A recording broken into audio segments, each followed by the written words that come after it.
Hello everyone, welcome or welcome back to another Triology Tutors video, and today I'll be going over social class factors, the external factors for the education topic, and this is for the AQA exam board, but it can be relevant and applicable to other exam boards. So let's get started.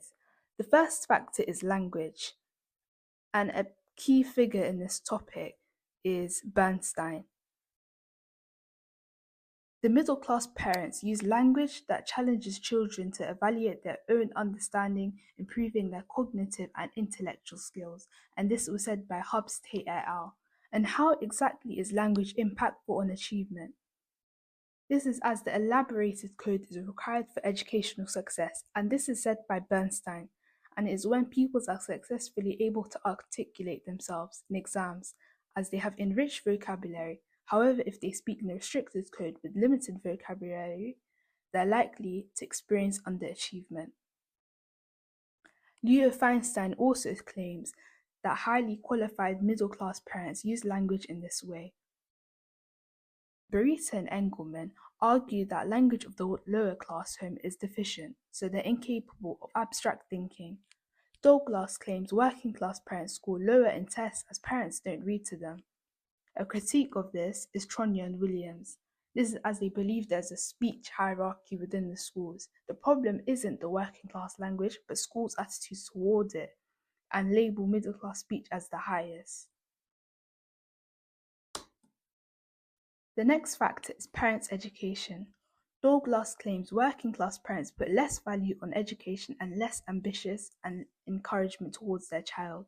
They also visited schools less often.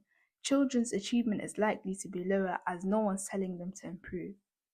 Parenting style can also impact the children. This as middle class emphasizes consistent discipline and high expectation.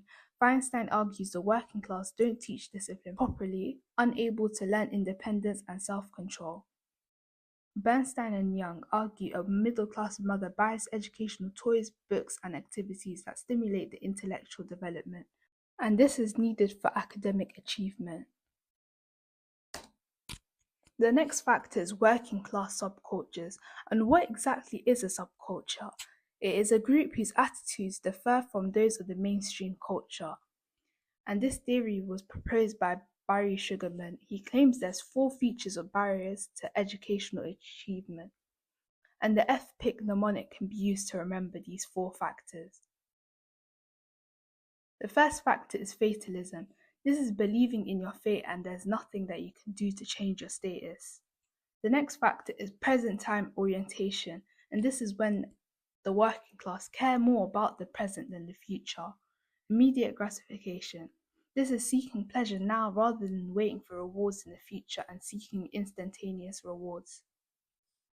For example, pupils may decide to leave school at the age of 18 to work immediately, rather than going to university and working at a likely higher paying job later on.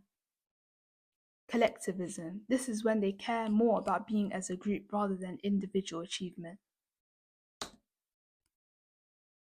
The next factor is compensatory education, and this aims to tackle the problems of cultural deprivation. An example in America is Operation Head Start, and this is by intervening the early socialization process to compensate for deprivation such as raising pupils' aspirations or improving parenting skills. And in America, it was a multi-billion-dollar scheme for planned enrichment. However, there's critiques of the cultural deprivation theory. The first critique is that it's a victim blaming theory.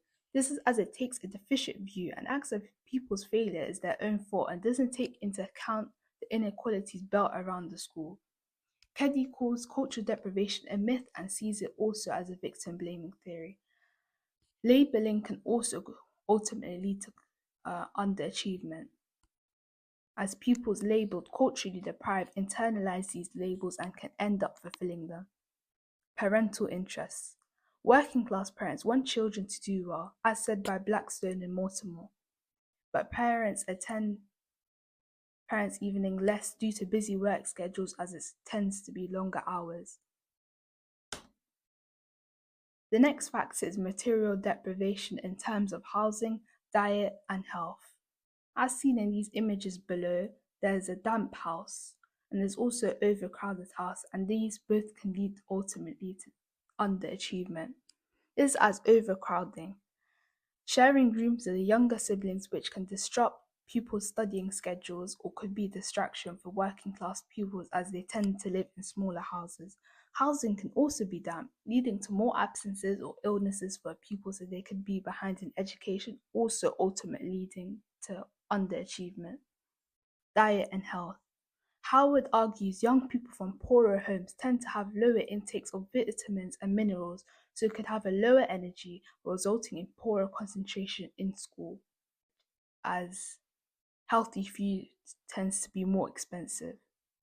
Wilkinson found 10-year-old working class pupils are more likely to be hyperactive as they tended to also have foods high in sugar. Material deprivation, financial support, and fears of debts. Financial support. David Ball argues there's a cost of free schooling.